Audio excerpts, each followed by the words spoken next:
Councilmember Graham. So what are you up here checking out tonight? Well, this is a whole new step forward in Columbia Heights, because on this site was actually, in a way, a very contributing thing, but it was the old Giant Food that was on this site with a big suburban-style parking lot in front of it. And of course that's gone, and in its place is this wonderfully creative 280 apartments with great balconies and an interior court that just knocks your socks off. And so what do you think this means for the neighborhood? What does this mean in the entire picture of Columbia Heights? Well, first it means that we've had a very conscientious developer, because he built this as a matter of right, but he responded to a request from the Advisory Neighborhood Commission and myself to make a cash donation back into the neighborhood, and he made donations totaling $200,000 into a group of neighborhood projects, which shows, and he didn't have to do it because he did this as a matter of right. And Jeremy Rubenstein really contributed in that regard. And then, of course, he built a very interesting and creative piece of architecture that's going to survive.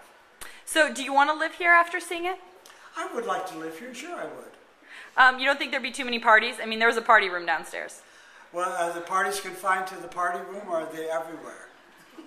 It looks like a fun building. What would make you think I'm not interested in going to parties? Well, is there something about me that would suggest an anti-party point? I have never seen you at the Wonderland on Saturday night. Not on Saturday night. I mean, we can invite you. But on Saturday afternoon, you've seen me. Oh no, we're there all the time on Saturday. We'll have to check. We're gonna check. Look out for me. A close monitor is in order. So what do you see, like, where do you see Columbia Heights going? What's next for the neighborhood as a whole? Well, I'm very proud of what we've done here, because we have brought vitality to what were once vacant lots with chain link fences. That's what Columbia Heights had been known for a number of decades.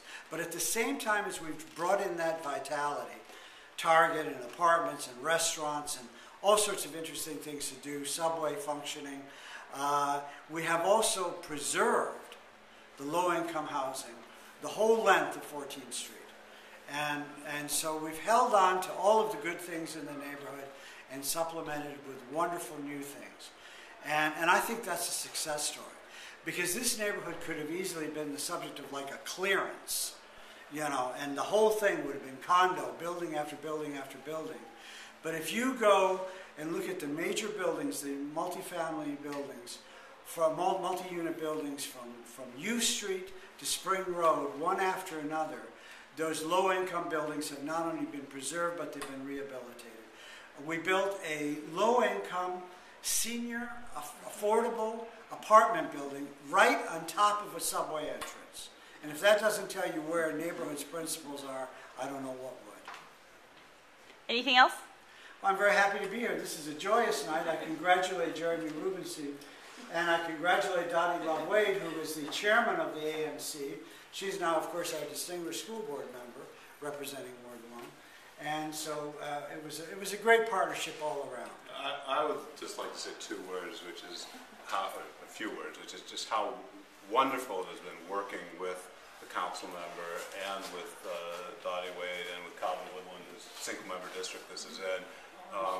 You know, we started out, the first thing I did when I decided I was going to develop here was arrange a meeting with Councilmember Graham, and you know, we sat down and we talked about the things we needed to deal with, the issues.